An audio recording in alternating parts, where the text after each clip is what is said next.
Hello, and welcome back to Alice Talks Football, and welcome back to another live Manchester United news, transfer news, and update show. Manchester United have one game in the next 35 days. Honestly, it's going to be a long month. It's practically like having a super long international break for us. Man City have 5 games in 17 days. They have one game in 35. I mean, it's not fun, the fixture list. And what makes it even worse is, instead of us playing on the Saturday, because we haven't played in like 2 weeks, they keep putting us on the Monday. So we could be playing like 2 days sooner, but they're like, no, we want to put Man United on the Monday or the Friday or the Monday or the Friday to milk it for the views. Because we are like the biggest club in the world that get the most views, and because we're not in Europe, they can change what day of the week they put us on. Whereas if we're in the Champions League, it has to kind of be a Saturday or a Sunday. And it's so annoying. It's so annoying. I want daytime games at the weekend. I'm fed up with the evening games. I'm fed up with the breaks. And Man United, they need to play a mid-season friendly. I genuinely think we look a little bit fatigued because we don't play. We don't play a lot. Like, it's fatigued, well, maybe not fatigued, rusty. I generally feel that because there's been so many gaps between games, it's really hard to build momentum. We lack that sharpness. I generally think in that 3-week break, the 22-game break between Villa and the next game, I generally think United need to go to Saudi and just have a mid-season friendly. Because I think we're sitting around for 3 weeks. We're going to be a little bit... I think the fact that we sit around for so long that when we have to play a game and then have to play 2 games in quick succession, we're not used to it. So I do think that Man United need to be booking some friendlies, because one game in the next 35 days, guys, it is an absolute joke. And I think, we keep talking about this one game a week advantage, which is great. It gives us an advantage. But I think when you look at the fixture list and how much time there is between games and how much of a break there is, I think it's starting to become a disadvantage.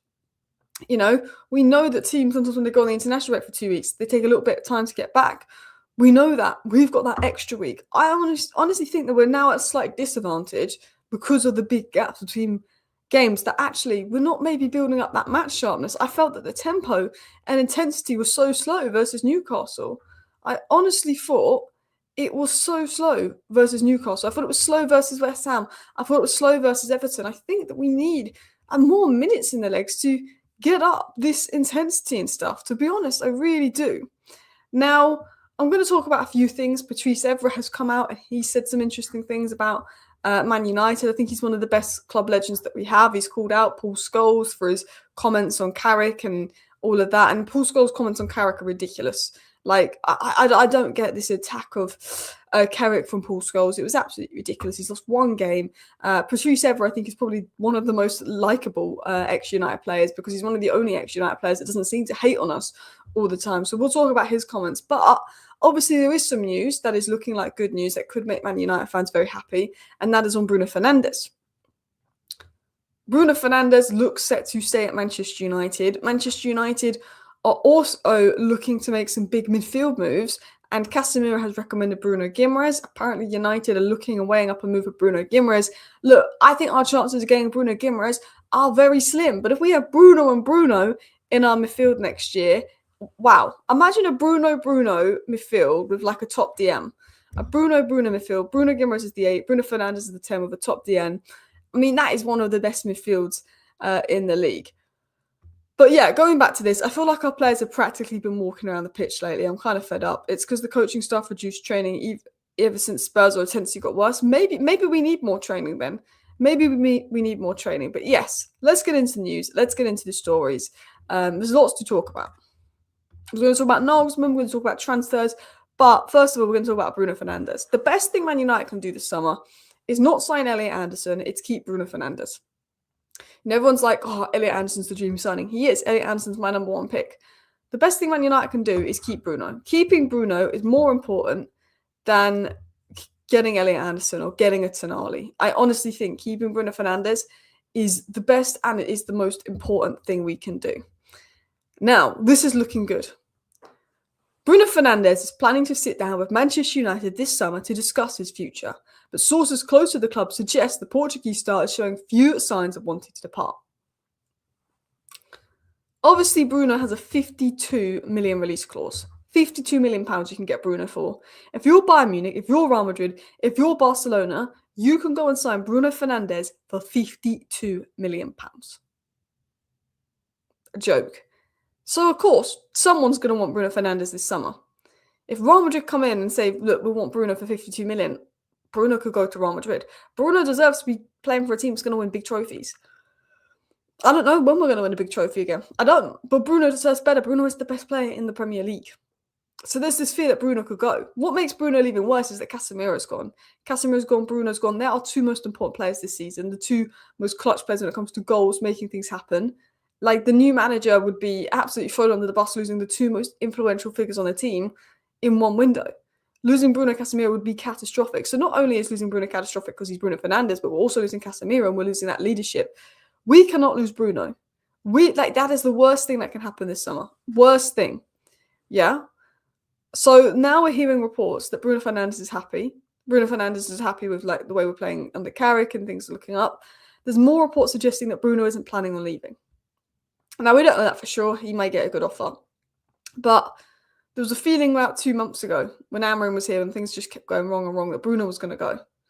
There's now a feeling that Bruno Fernandes, and look, it may depend on the next manager, it may depend on Champions League football, but Man United are getting indications from Bruno that he's very happy and he's not looking at leaving anytime soon. I think the fact that he's having a phenomenal season, he might break the assist record, he might get Premier League Player of the Season. I think he's very happy right now. I think he's not focusing on his future, but there's starting to be indications that Bruno doesn't want to leave. He would like to stay.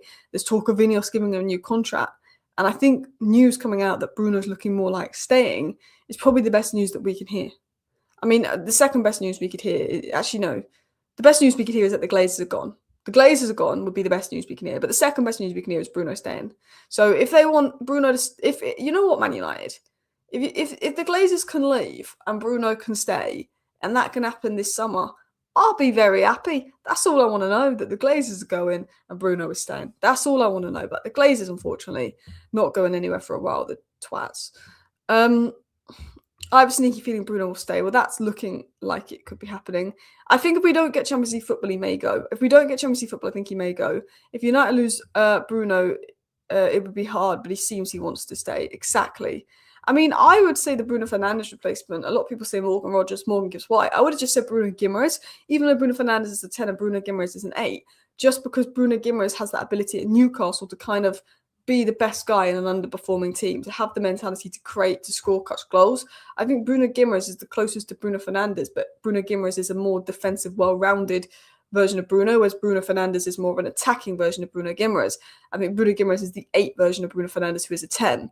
I've always said that would be my kind of guy to replace Bruno F, would be Bruno G, which kind of surprises people because he's not as much as a creator as Bruno F, but that's more because Bruno's G's mentality, his ability to carry his team forward, it gives Bruno Fernandes kind of energy. And look, Man United are looking at Bruno Guimaraes. Do I think we're going to get Bruno Guimaraes? No. Do I think we've got much chance of getting Bruno Guimaraes? No. I think our chance of getting Bruno Guimaraes is 1%. I think if he leaves Newcastle, he goes abroad. But obviously we're looking at him because he's mint.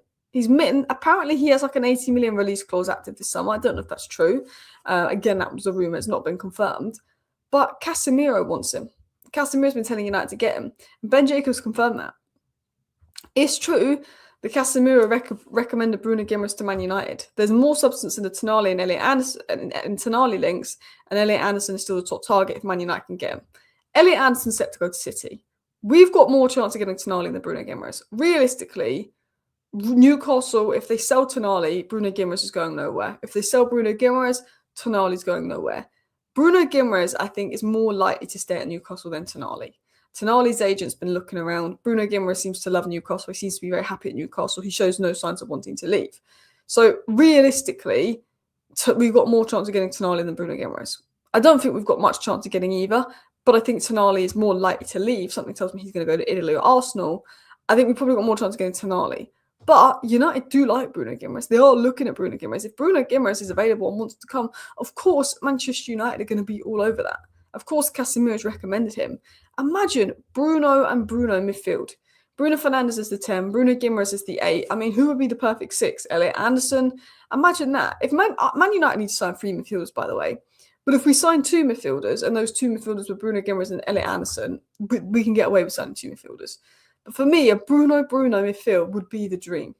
I mean, give me Bruno and Tonali. That would be the dream. That's never going to happen. It's never going to happen. But Bruno Tonali, that is the midfield three I want to see. That would be lovely stuff, but that's never going to happen. Like, let's be honest.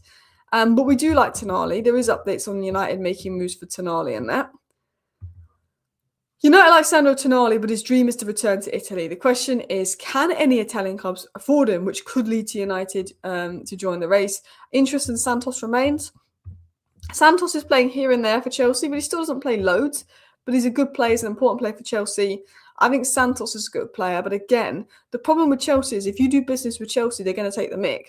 Like, if you sell a player to Chelsea, they're going to get that player on the cheap. But if you buy a player from Chelsea, you've got to overpay. We had to pay 55 million for an injury-prone Mason Mount with 1 year left on his contract.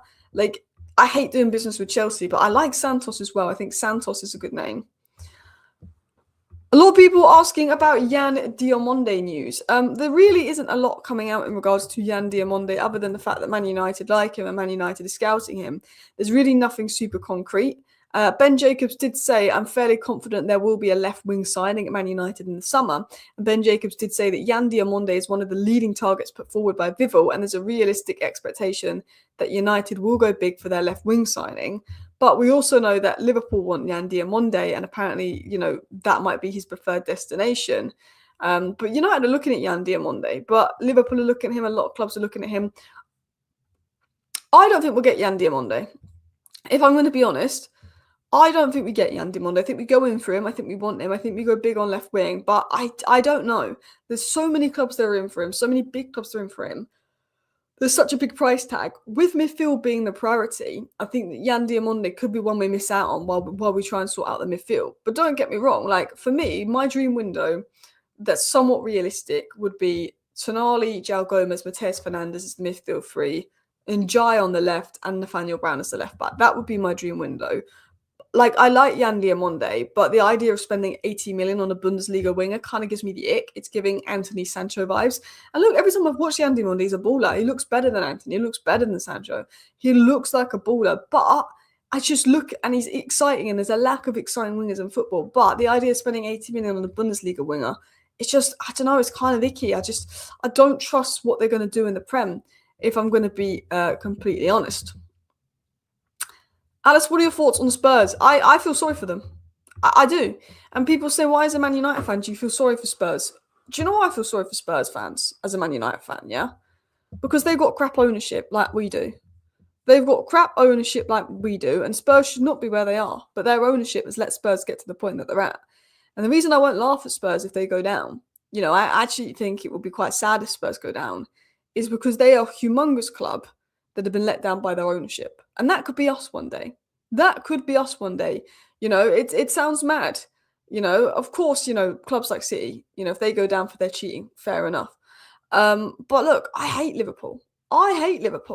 But, I'm playing Liverpool in the Premier League season is exciting. I hate Arsenal. Playing Arsenal in the Premier League is exciting. If they're in the Championship and you don't play them for a few years, boring. I like the big games. I guess what I get excited about. And also I just think there's some clubs that are so big that it'd be sad. I think, if Everton get relegated, it's sad. When Newcastle got relegated, they're such a big club. I think it's sad in that sense. I think particularly with Tottenham, because I think I can relate with the ownership being a Man United fan, that, I don't actually find it funny. I'm not bothered if they go down. I'm not going to be sad if they go down because I couldn't really care. But I just think from a Man United fan perspective, I'm not preying on their downfall. I know a lot of Man United fans are, I hope Tottenham get relegated. I don't. I actually don't. I don't care if they do, but I just think that could be us with our ownership. You just never know. We look a long way off it right now, but a few years ago, Tottenham were in the Champions League final, and now they might go down. I just think when the ownership is incompetent and they spend so badly and they let the club get so toxic, there's always a part of me that goes, I'm not going to laugh at that. I'm not going to laugh at that because we've got owners like them that prioritize commercial success. And when a big club like Tottenham goes down, that's going to F them over so much financially. It could take them quite a few years to get back up in the Premier League. And when they get back up in the Premier League, will they even be able to stay in the Premier League? Look at Leicester. So that's why I'm not laughing at a situation. I'm unbothered if they go down or stay up. But I just think from a Man United fan perspective, they've got owners like ours. So that's why I'm not super all that. Best left winger we can get is Gordon. I don't want Gordon. is inconsistent. I think he would struggle at Man United. I think Gordon's one of those players where if he plays for a mid-table side or a side where the defence is going to give them a bit of space and he can run in behind, he's great. I think Gordon against low blocks, no. I actually do like Drewsbury Hall. I mean, I know he wasn't good at Chelsea, but he's got something about him, Drewsbury Hall. Would you go for Kvaratskhelia? I would. I would go for Kvaratskhelia. I think he's good again. Ticket prices have risen again. Imagine if Wolves stay out, that would be mad. Imagine if Wolves ended up finishing above Tottenham. Oh my. Spurs in desperate situation, way worse than United. I seen your video yesterday. You said they don't deserve it. It only fans you feel sorry for. The only fans you don't feel sorry is Arsenal. It's not the Spurs fans don't deserve it. Like the Spurs ownership deserve it. The Spurs ownership did nothing in January, and they went and got Conor Gallagher, a number 8. The one position Tottenham didn't need was a number 8. And if they did sign a number 8, it needed to be someone that was good on the ball. The one position Spurs didn't need was a number 8. You know, they go out and sign a player they don't need. They go out and say, we're not going to do anything else in January. We're happy with the situation. They took too long to sack Thomas Frank. The Spurs ownership deserve it. Some of the Spurs players, they deserve it because they're crap. But those Spurs players want to get relegated. You just know it. Like, those Spurs players know that they can leave if they get relegated. That is the attitude of it. You know, it's actually a disgrace. Ange said Spurs have the mentality of defeatists. They have a hard time believing themselves. They do. Mentality is the biggest thing in a relegation battle. It's not who's got the best starting 11. It's who wants to stay up the most. It's who wants to stay up the most and who's got the strongest mentality. And Tottenham will go down because they have the weakest mentality. They have the weakest players. They have players that want to go down because they know it'll be easier to leave. Mickey van der Ven, disgrace. Romero, disgrace. You know? Yeah. You think Gordon walks into our team, he plays in the 9 and gets no service. If he's in that City team, he'd do as good as Semenyo. You think that? I don't think he's as good as Semenyo. I like Gordon, but I think he's too inconsistent. And I think we've had too many issues with inconsistency, wingers. He's a confidence player, and we don't give players confidence. You know, I think Gordon's one of those guys could have a really good period for us and then fall off. Look, I like Gordon, but if I'm going to be getting anyone from Newcastle, it's Tonali or Bruno G any day of the week. Not that I think they will come. Maybe Spurs can give us a discount on Bergvall and Van der Ven on the way out. I don't even know if I want Van der Ven now after his recent performances, but I think he's great. Bergvall, I'd be all over. I know he's been injured this season, but I would be all over Lucas Bergvall in the summer if Tottenham go down. If West Ham go down, Patrice Fernandes. If Tottenham go down, Lucas Bergvall. Look, I've always said it. The DM signing needs to be either Tonali or Anderson. The centre mid signing needs to be a João Gomez as a third option. And then if you can get a Patrice Fernandes or Bergvall, brilliant. We need 3 midfielders, not 2. We need 3 midfielders, not 2. Gordon is Semenyo level, much better than the majority of players in his position. How many are better? I can't think of any. I mean, Gordon is one of the best left wingers in the Premier League. I think if I was talking about Gordon a year ago, I would say he was better than Semenyo. But this year, I believe Semenyo was better. So you can have a point in that sense. We've got other updates on Manchester United people in regards to outs and some, I guess, positive updates in that sense. United are optimistic to get up to 80 million euros for Højlund and Rashford, permanent exits in June.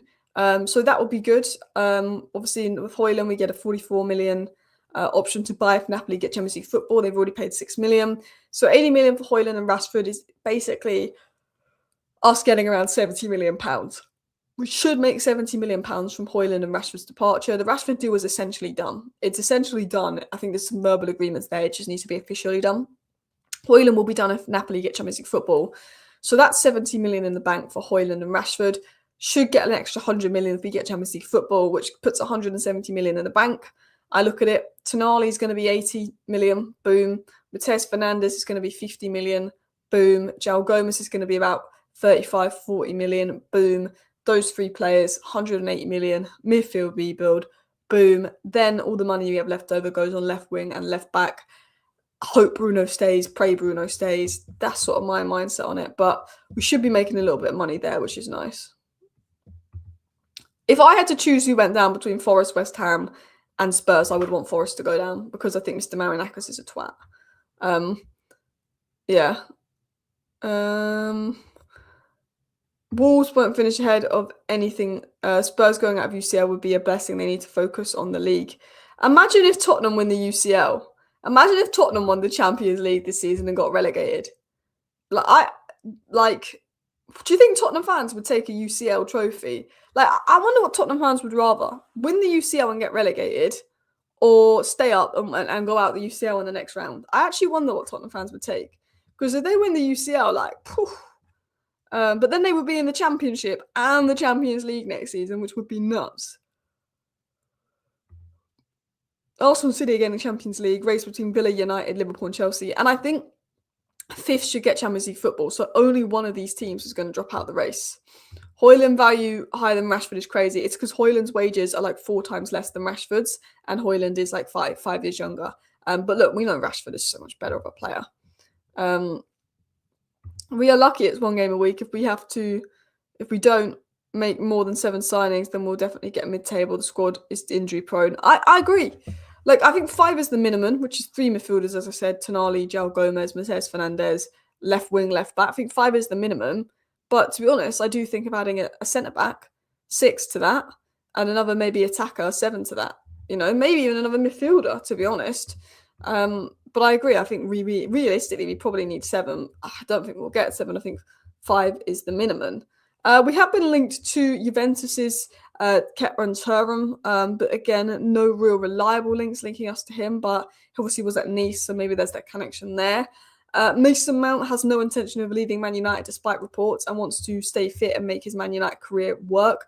I don't think Mason Mount's going anywhere this summer, despite rumours that Ineos would like to offload Mason Mount because he's on crazy wages. I can't see Mason Mount going anywhere this summer. Patrice Evra is calling out some ex-pros and all of that as well.